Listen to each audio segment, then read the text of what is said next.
Hello everyone, welcome back to Priyanka Netflix. So basically आज के इस लेक्चर में हम लोग एनटीए यूजीसी नेट जेआरएफ की पेपर 2 कॉमर्स की 1000 पीवाईक्यू सीरीज को कंटिन्यू करने वाले हैं। इसमें मैं आपके साथ जो भी प्रीवियस ईयर क्वेश्चन है वो डिस्कस कर रही हूँ from the year 2020 to the year 2023, यानी सारे के सारे लेटेस्ट पीवाईक्यूज में आपके साथ इस सीरीज में डिस्कस कर रही हूँ। सो इस सीरीज का जरूर से फायदा उठाइए, बिकॉज आपको एग्जाम से पहले अगर आपने ये 1000 पीवाईक्यूज की सीरीज कर ली दिसंबर तक, ट्रस्ट मी, अगर आपने हर एक लेक्चर अच्छे से देख लिया, अच्छे से समझ लिया, आपके लिए एग्जाम कोई बड़ी बात नहीं हो जाएगी। क्यों? क्योंकि आपको ऑलरेडी एक तो 1000 पीवाईक्यूज करके समझ में आ जाएगा कि कौन से टॉपिक से पूछा जाता है, कैसे टाइप के क्वेश्चन आते हैं, क्या हम एक्सपेक्ट कर सकते हैं, वगैरह वगैरह। एंड साथ ही साथ आपको ये भी समझ में आ जाएगा कि एमसीक्यूज को कैसे सॉल्व किया जाता है। ठीक है, सो दोनों फायदे होते हैं इस सीरीज से। सो इस सीरीज को जरूर से पूरा देखिए, हर एक लेक्चर को कंप्लीट एंड तक देखिए। ठीक है, सो ये हमारा पार्ट नंबर 11 है इस सीरीज का। चलिए स्टार्ट करते हैं आज का हमारा पहला क्वेश्चन, और एक्चुअल में हमारा 51 क्वेश्चन। अब आप में से कोई स्टूडेंट पूछ सकते हैं कि मैम 1 to 50 क्वेश्चन कहाँ पे गए, तो वो है आपके पार्ट नंबर 1 to 10 में। कहाँ पे मिल जाएंगे वो आपको मिल जाएंगे पार्ट नंबर 1 to 10 में। आपको फर्स्ट 50 क्वेश्चंस मिल जाएंगे, आप वहां से जाके कवर कर सकते हैं। और 1000 पीवाईक्यूज की प्लेलिस्ट का लिंक मैं आपको डिस्क्रिप्शन में दे दूंगी, आप जाइए वहां से जाके फर्स्ट 50 क्वेश्चंस को उस प्लेलिस्ट से कवर कर लीजिए। ठीक है, 51 क्वेश्चन देखते हैं। Surcharge of 10% is payable by an individual where total income exceeds. क्या बोलता है? जो सरचार्ज होती है, सरचार्ज क्या होती है? सरचार्ज आप बोल सकते हो एक्स्ट्रा टैक्स। सरचार्ज क्या आप बोल सकते हो? एक्स्ट्रा टैक्स, या इसको आप टैक्स भी बोल सकते हो। टैक्स के ऊपर जब हम टैक्स पे करते हैं तो उसे हम कहते हैं सरचार्ज। ठीक है, सिंपल भाषा में बोलूं तो सरचार्ज क्या होता है? जब आप टैक्स पे भी टैक्स पे करते हो, या एक्स्ट्रा टैक्स जब आप पे करते हो तो उसे हम कहते हैं सरचार्ज। ठीक है, अब हमसे क्या पूछ रहा है? हमसे पूछ रहा है कि 10% की सरचार्ज एप्लीकेबल है ऑन एन इंडिविजुअल जब उस इंडिविजुअल की इनकम कितनी एक्सीड हो जाती है। यानी ऐसी कौन सी लिमिट है जिस लिमिट के बाहर अगर किसी पर्सन की इनकम होती है तो उसको उस पे 10% सरचार्ज पे करनी पड़ती है। तो इसका राइट आंसर क्या है? इसका राइट आंसर है ऑप्शन नंबर सी, 50 लाख। अगर किसी इंडिविजुअल की इनकम 50 लाख से ज्यादा है, कितना? 50 लाख से ज्यादा है, ठीक है, मोर देन 50 लाख है, तो ऑटोमेटिकली उस पर्सन को क्या करना पड़ेगा? उस पर्सन को अपनी इनकम के ऊपर 10% सरचार्ज पे करना पड़ेगा। यानी 50 लाख के ऊपर उसकी जितनी भी इनकम होगी उसको 10% एक्स्ट्रा टैक्स पे करना पड़ेगा ओवरऑल टैक्स के ऊपर। ठीक है, सो ये आपका 51 क्वेश्चन है। अब ये टाइप के क्वेश्चन में ना ज्यादा समझाने लायक तो कुछ नहीं है। ये क्वेश्चन ना काफी हद तक आपकी रूट लर्निंग पे डिपेंड करती है। ऐसे क्वेश्चन आप कभी भी समझ के चलिएगा, पेपर में आपको रूट लर्निंग वाले क्वेश्चन मिल जाते हैं, डायरेक्ट क्वेश्चन मिल जाते हैं, तो आपको ऐसे क्वेश्चन से पीवाईक्यू से ही मिलेंगे। आप अदरवाइज पूरा लर्न करने बैठेंगे हर एक सेक्शन को, हर एक चीजों को इनकम टैक्स के, तो नहीं कर पाएंगे। इसलिए मेरी आपको सजेशन रहेगी कि ऐसे जो भी चीजें हैं जो रूट लर्निंग वाली इनकम टैक्स से आती है, तो उसके लिए जो यहाँ पे आ रही है पीवाईक्यूज में उतना याद कर लीजिए, वो भी आपके लिए मोर देन इनफ हो जाएगा। ठीक है, आई होप ये क्वेश्चन क्लियर है। बढ़ते अगले क्वेश्चन की तरफ। 52 question. Arrange the following financing choices in the order of preference suggested by the packing order theory. अब यहाँ से हमें क्या पूछा है? पेकिंग ऑर्डर थियरी के हिसाब से इन फाइनेंस को अरेंज करो। ठीक है, अब पेकिंग ऑर्डर थियरी क्या है ये मैंने आपको बिजनेस फाइनेंस वाली यूनिट में कराया है, राइट। बिजनेस फाइनेंस की यूनिट में एक लेक्चर है पेकिंग ऑर्डर थियरी के नाम से, वहां पे मैंने आपको डिटेल में समझाया था पेकिंग ऑर्डर थियरी क्या है, किस सीक्वेंस में हम लोग फाइनेंस को प्रेफर करते हैं, वो सब मैंने उस लेक्चर में कवर किया हुआ है। ठीक है, सो अगर आपने वो लेक्चर मिस किया है या बिजनेस फाइनेंस को ही मिस किया है तो बिजनेस फाइनेंस की प्लेलिस्ट का लिंक डिस्क्रिप्शन में गिवन है, आप जाइए वहां से जाके इस लेक्चर को जरूर से देखिए। टाइम बिंग के लिए मैं समझा देती हूँ शॉर्ट में आपको पेकिंग ऑर्डर थियरी क्या है एंड उसका रेलेवेंस क्या है, बट डिटेल में आप वो वाला लेक्चर बिजनेस फाइनेंस की प्लेलिस्ट से जाके देख लीजिएगा, ठीक है, डिस्क्रिप्शन में लिंक दे दूंगी आपको। अब पैकिंग ऑर्डर थियरी क्या बोलता है? पैकिंग ऑर्डर थियरी सिंपली बोलता है कि सबसे पहले तो आपको क्या करना चाहिए, सबसे पहले आपको अपनी जो अर्निंग्स है उसको ही री इन्वेस्ट करना चाहिए।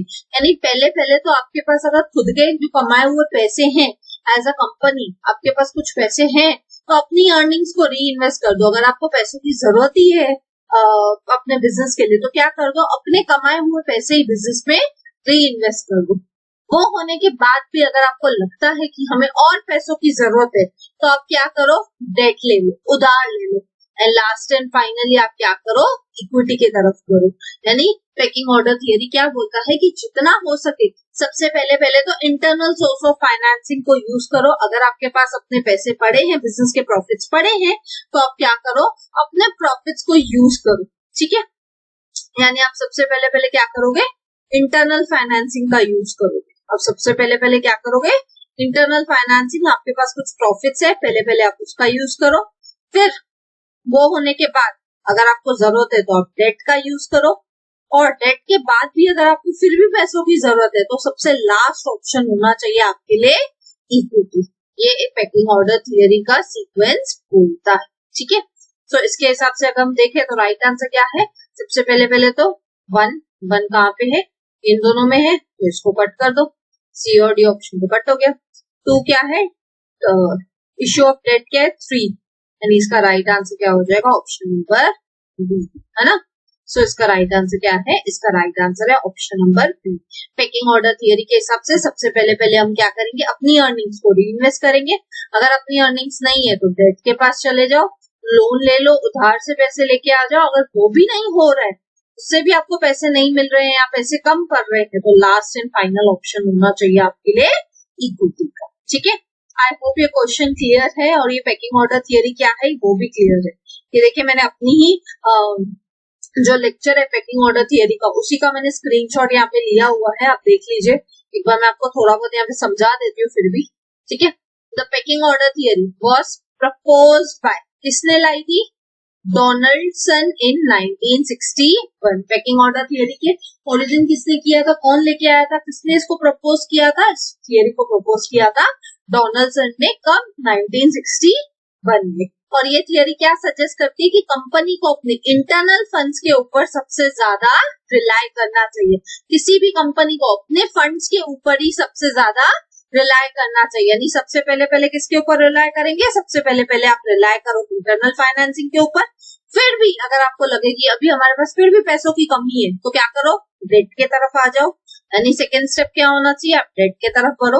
और फिर भी आपको लगे कि अब भी और पैसों की जरूरत है तो फाइनली आप किसके तरफ बढ़ोगे, इक्विटी के तरफ। यानी सबसे पहले अगर ट्राई करो, अगर आपको पैसों की जरूरत है तो अंदर से ही अपनी कंपनी के अंदर ही आपकी कुछ प्रॉफिट्स है, कुछ अर्निंग्स है तो उसको यूज कर लो। वो कम पड़ता है तो डेट कर लो, लोन ले लो। वो भी अगर नहीं हो पाता है तो इक्विटी की तरफ आ जाओ, ठीक है। सो पैकिंग ऑर्डर थियरी हमें सीक्वेंस क्या बताता है, इंटरनल सोर्स ऑफ फाइनेंसिंग, फिर डेट, फिर इक्विटी। इक्विटी सबसे लास्ट ऑप्शन होना चाहिए, ठीक है। देख लो यहाँ पे अगेन वही चीज दी हुई है। सबसे पहला क्या है, इंटरनल फाइनेंसिंग यूज करो, सेकेंड क्या है, डेट यूज करो, और थर्ड क्या है, इक्विटी यूज करो, ठीक है। इसलिए सबसे पहले तो आप कहाँ पे जाओगे, अपनी रिटेन अर्निंग्स को यूज करो। आपके पास कुछ अर्निंग्स आपने जमा करके रखी है कंपनी में तो उसको प्लग बैक कर लो। नहीं हो रहा है तो डेट लेके आ जाओ। उसके बाद भी जाओ तो कन्वर्टेबल डेट लेके आ जाओ, फिर प्रेफरेंस शेयर्स लेके आ जाओ, एंड लास्ट में इक्विटी शेयर्स की तरफ आना है, ठीक है। तो ये सीक्वेंस आपको याद करना है, लर्न कर लेना है, बिकॉज ये सीक्वेंस आपसे पूछा जा सकता है फिर से एग्जाम में। हो सकता है ऐसे में पूछ ले या ऐसे में पूछ ले, ठीक है। बात तो एक ही है, मीनिंग तो एक ही, ठीक है। फिर भी मैं आपको क्या दे दूंगी ना, पैकिंग ऑर्डर थियरी वाली जो है ना बिजनेस फाइनेंस की प्लेलिस्ट का लिंक डिस्क्रिप्शन में गिवन है, आप वहां से जाके इसको लेक्चर को डिटेल में देख लीजिए। लेकिन मोटा मोटी मैंने यहाँ पे कवर कर दिया, ठीक है। बढ़ते अगले क्वेश्चन की तरफ। 53rd question, arrange the following steps of creating a competitive pay plan in a sequence from the first to last. अब मैंने ये चीजें पहले भी बताई थी। सीक्वेंस वाले क्वेश्चन अब मान के चलिए कि 5 से 6 क्वेश्चन आपको पेपर में कहाँ से आएंगे, सीक्वेंस वाले क्वेश्चन आएंगे, यानी जहां पे आपको क्या करना होगा, क्रोनोलॉजिकल ऑर्डर में चीजों को अरेंज करना होगा। ऐसे टाइप के क्वेश्चन के लिए मैंने आपको लास्ट लेक्चर में भी समझाया था, अपनी कॉमन सेंस यूज करिए, है ना। अगर आप अपनी कॉमन सेंस यूज करेंगे, अपना बेसिक लॉजिक यूज करेंगे, तो ऐसे सीक्वेंस वाले क्वेश्चन को आप इजीली सॉल्व कर सकते हैं। इसमें कोई बड़ी बात नहीं है। ऐसे टाइप के क्वेश्चन के लिए आप प्रिपेयर नहीं करके जा सकते हैं। ऐसे टाइप के क्वेश्चन आपको मिलेंगे, आप वहां से लॉजिक लगा के कर सकते हैं। ठीक है, देखते हैं इसका राइट आंसर क्या हो जाएगा। इसका राइट आंसर हो जाएगा ऑप्शन नंबर सी। सीक्वेंस क्या है, अगर हमें पे प्लान डेवलप करना है तो हमें क्या करना पड़ेगा, सबसे पहले तो हमें क्या करना पड़ेगा, चूज करने पड़ेंगे benchmark jobs and select compensable factors. हमें पहले तो बेंचमार्क जॉब्स देखने पड़ेंगे कि मार्केट में बेंचमार्क जॉब्स है क्या, और वो लोग किस कंपेंसेबल फैक्टर्स के हिसाब से वो लोग उन जॉब्स के लिए पे करते हैं। पहले तो वो देखना पड़ेगा। फिर सेकेंड हमें क्या करना पड़ेगा, एक एक कंपेंसेबल फैक्टर को डिफाइन करना पड़ेगा, उसका डिग्री ऑफ इम्पोर्टेंस दिखाना पड़ेगा। फिर हमें क्या करना पड़ेगा, कंपेयर करना पड़ेगा और एडजस्ट करना पड़ेगा हमारा मार्केट वेट रेंज। हमारी जो वेज रेट है उसको हमें मार्केट के साथ कंपेयर करके एडजस्ट करना पड़ेगा। एक बार कंपेयर करके एडजस्ट हो गया तो लास्ट में क्या आप करेंगे, आप स्टैब्लिश करेंगे रेट चेंजेस को। जो भी आपने रेट चेंज किया है उसको आप क्या कर देंगे, लास्ट में जाके उसको क्या कर देंगे, इस्टेब्लिश कर देंगे। ठीक है, ये लास्ट में होगा। ठीक है, आप लास्ट में जाके उसको इस्टेब्लिश कर देते हैं और फोर्थ लेवल पे आप क्या करते हैं, पे ग्रेड करते हैं। सिंपली बोलेंगे तो अगर आपको पे प्लान डेवलप करना है तो सबसे पहले क्या करो, बेंचमार्क देखो, हर एक बेंचमार्क को डिफाइन करो, फिर अपने पे प्लान को दूसरों के मार्केट के पे प्लान के साथ कंपेयर करो, पे ग्रेड को डेवलप करो और फाइनली जो चेंजेस है उसको एस्टैब्लिश करो। ठीक है, तो ये था आपका करेक्ट सीक्वेंस। ऐसे टाइप के क्वेश्चन में आपको सिंपल लॉजिक यूज करना है। ठीक है, या आप इसको ना ऑप्शंस के साथ भी ऐसे टाइप के क्वेश्चन को ना बना सकते हो। इसके साथ, ऑप्शंस के साथ कैसे, जैसे मुझे पता था कि फर्स्ट तो यही होगा, चूज बेंचमार्क जॉब्स, यानी फर्स्ट तो क्या होगा, 1 ही होगा। तो जहां पे भी 1 है उसको रख लो, ए वाला कट हो जाता था, है ना। फिर मुझे पता था लास्ट तो क्या होगा, एस्टैब्लिश रेट चेंजेस ही होगा। लास्ट वाला क्या आएगा, एस्टैब्लिश रेट चेंजेस ही आएगा, यानी लास्ट वाला क्या आएगा, 3 आएगा। तो अगर मुझे ये दो भी समझ में आ जाते तो भी ऑटोमेटिक कट जाते बाकी दोनों, है ना। बी भी कट जाता, डी भी कट जाता, तो भी राइट आंसर क्या बचता था, ऑप्शन नंबर सी। ऐसे करके भी आप क्या कर सकते हो, आप ऐसे टाइप के सीक्वेंस टाइप के क्वेश्चन को सॉल्व कर सकते। ठीक है, बढ़ते अगले क्वेश्चन की तरफ। 54th question, what is the rate of tax deduction at source. Tax deduction at source को हम क्या बोलते हैं, TDS, from insurance commission in case of a person. अब ये क्वेश्चन भी कैसा है, रूट लर्निंग वाला है, रट्टा मारने वाला है। ऐसे टाइप के क्वेश्चन को आपको लर्न करना पड़ेगा। ठीक है, तो ऐसे टाइप के क्वेश्चन के लिए मेरी आपको सजेशन यही रहेगी, इंस्टेड ऑफ पूरा इनकम टैक्स को रट्टा मारो, जहां पे भी ऐसे कुछ चीजें लर्न करने वाली है, इससे अच्छा आप जो भी पीवाईक्यू में चीजें आ रही है उन चीजों को लर्न कर लो, और जहां पे मुझे लगेगा कुछ एक्स्ट्रा लर्न करने की आपके लिए जरूरत है वहां पे मैं वो आपको बता दूंगी। ठीक है, तो इसका राइट आंसर क्या है, इसका राइट आंसर है 5%, यानी ऑप्शन नंबर बी। अगर आपको टीडीएस कितना कटने वाला है, आपका जो टीडीएस है वो कटेगा 5%।